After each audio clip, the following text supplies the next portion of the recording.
अब हम आते हैं अपने दूसरे सवाल की तरफ, और वो है if a is equal to 5, 6, 7, 8 and b is equal to a, b, c, d, fill in the blanks with symbols।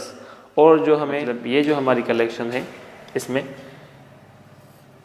ये जो हमारी निशानी है और ये दो निशानियाँ याद करनी पड़ती हैं। क्यों?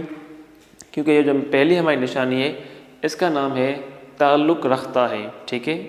अगर हम इंग्लिश में बयान करें बिलोंग्स टू, तो इसका ही मीनिंग होगी कि भाई किसी में ऑब्जेक्ट मतलब जो कलेक्शन में उनमें हमें ऑब्जेक्ट करने पड़ते हैं कि भाई ये जो ऑब्जेक्ट हैं वो किस कलेक्शन में किस सेट में ताल्लुक़ रखते हैं, तभी हम इन दोनों निशानियों का इस्तेमाल करते हैं।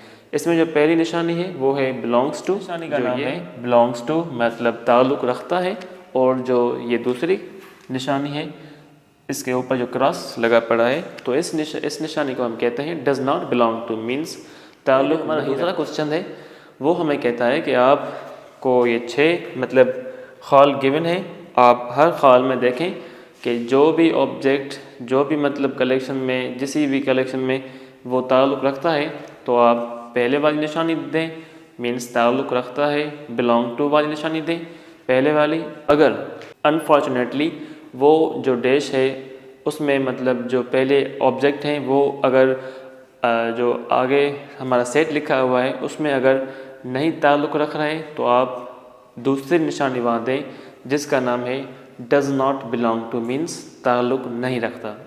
अब हम आते हैं हमारे पहले पार्ट की तरफ। हमारे दूसरे क्वेश्चन का जो पहला पार्ट है वो है 5-A, मतलब ये जो हमारा पार्ट है ये कहता है कि जो 5 नंबर है, 5 अदद है, ये ताल्लुक़ रखता है हमारे ए सेट में। अब हम देखें कि ये जो 5 है ये वाकई में ही जो ए सेट है इसमें एग्जिस्ट करता है। ये जो 5 है, ठीक है, यह वाकई में ही ए में एग्जिस्ट कर रहा है, तो इस जगह पर हमें जो निशानी देनी है वो है ये बिलोंग्स टू, मीन्स अब इसका मतलब क्या हुआ कि जो 5 हैं ये ताल्लुक़ रख रहे हैं हमारी ए कलेक्शन में, जो कि इसमें बिल्कुल एग्जिस्ट कर रहा है। हमारे दूसरे पार्ट की तरफ जो है 9-A, मतलब हमारा जो दूसरा पार्ट है ये हमें ये कहता है कि जो 9 है ये ताल्लुक़ रख रहा है ए में।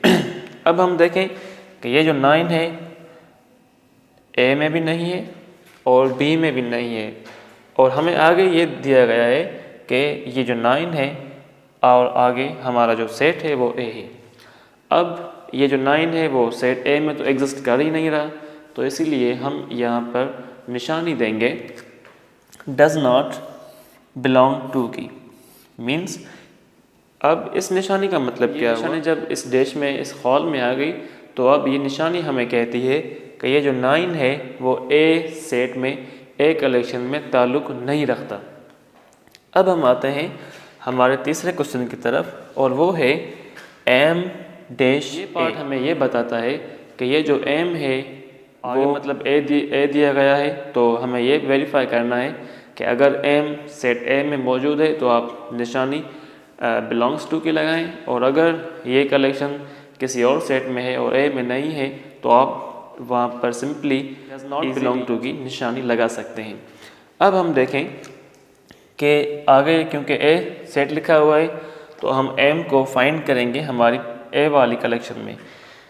अब ए वाली कलेक्शन में तो एम एग्जिस्ट नहीं कर रहा, तो इसीलिए हम इस जगह पर भी निशानी देंगे डज़ नॉट बिलोंग टू की, ठीक है। अब हमें ये जो कलेक्शन है, ये जो पार्ट है, हमें ये बताता है कि जो एम है वो ताल्लुक़ नहीं रख रहा इनडायरेक्टली या फिर डायरेक्टली ए सेट में। अब हम आते हैं हमारे चौथे पार्ट की तरफ, और वो है हमारा चौथा पार्ट C-B। मतलब ये हमारा पार्ट कहता है कि आप C को देखें, C को फाइंड करें सेट ऑफ B में। अगर B में आपको सेट जो C है वो कलेक्शन गिवन है, और आप अगर देख सकते हैं कि C B में एग्जिस्ट कर रहा है, तो आप वहाँ पर बिलोंग्स टू की निशानी दें। और अगर सी सेट ऑफ बी में फाइंड नहीं कर रहा तो आप simply does not belong to की निशानी भी दे सकते हैं। अब हम आते हैं कि सबसे पहले तो हम फाइंड करें बी में कि क्या सी वाकई में ही बी में एग्जिस्ट कर रहा है या नहीं। और अगर हम देखें तो बी बिल्कुल बी सेट में एग्जिस्ट कर रहा है।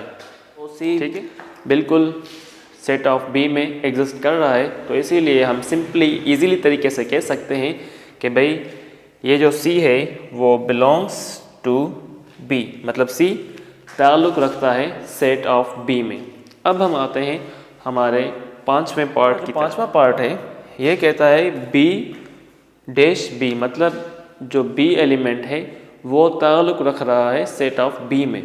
और अब हम फाइंड करेंगे बी को इसमें, तो इसमें बिल्कुल ये जो हमारा बी है वो एग्जिस्ट कर रहा है, तो इसीलिए हम इस हॉल में लगाएंगे बिलोंग्स टू, मतलब ये जो हमारा बी है वो ताल्लुक़ रखता है या फिर एग्जिस्ट करता है सेट ऑफ बी में। अब हम आते हैं हमारे 6 नंबर और लास्ट जो है 7। बताता है कि जो 7 है आप इन 7 को 7 को सेट बी में फाइंड करें।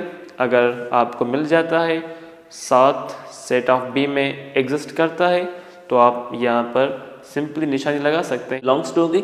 और अगर इस जगह पर आपको 7 सेट ऑफ बी में फाइंड नहीं हो रहे, एग्जिस्ट नहीं कर रहे, तो आप डज नॉट बिलोंग टू की निशानी लगा। अगर देखें इस 7 को तो ये 7 सेट ए में ताल्लुक़ रखता है, सेट बी में ताल्लुक़ नहीं रखता, इसीलिए हम इस जगह पर भी निशानी लगाएंगे डज नॉट बिलोंग टू की। मतलब अब हमें जो हमारी कलेक्शन है ये बताती है कि जो 7 हैं वो ताल्लुक़ नहीं रख रहे बी से, मतलब 7 सेट बी में मौजूद ही नहीं है। सेट 7th जो है वो सेट बी में एग्जिस्ट नहीं हो गई। हमारा दूसरा क्वेश्चन हो गया। अब इस एक्सरसाइज के 2 क्वेश्चन रहते हैं, इंशाल्लाह मैं वो अगली वीडियो में वो 2 क्वेश्चन सॉल्व करके ये एक्सरसाइज कंप्लीट करवा दूंगा। आई होप कि मैंने आपको अभी जो भी पढ़ाया इंशाल्लाह आपको समझ में आ गया होगा, और अगर आपको समझ में ना आया हो तो आप वीडियो को रिवाइंड कर कर देखिए, 1-2 बार इंशाल्लाह देखेंगे तो आपको कम्प्लीटली अंडरस्टैंड हो जाएगा। मैंने बेहतरीन तरीके से कॉन्सेप्ट क्लियर ना हो, आपको कोई क्वेश्चन हो तो आप अपना क्वेश्चन मुझे कमेंट कर सकते हैं, और वो जो आपका क्वेश्चन कमेंट होगा उसका पहले मैं जवाब दूंगा और फिर अपने मौजू की तरफ बढ़ूंगा। तो आज के लिए बस इतना ही था। इंशाल्लाह मिलेंगे फिर किसी नए वीडियो में, किसी नए कॉन्सेप्ट के साथ, किसी नए वीडियो के साथ। अगर आपको मेरा ये वीडियो अच्छा लगा हो तो आप मुझे लाइक करके सब्सक्राइब कर दें, और ऐसी ही नए वीडियोस अपने पास रिसीव करने के लिए आइकॉन पर सेलेक्ट कर लीजिए, ताकि आपको हर वीडियोस की नोटिफिकेशन बआसानी मिलती रहे। खुदा हाफिज़।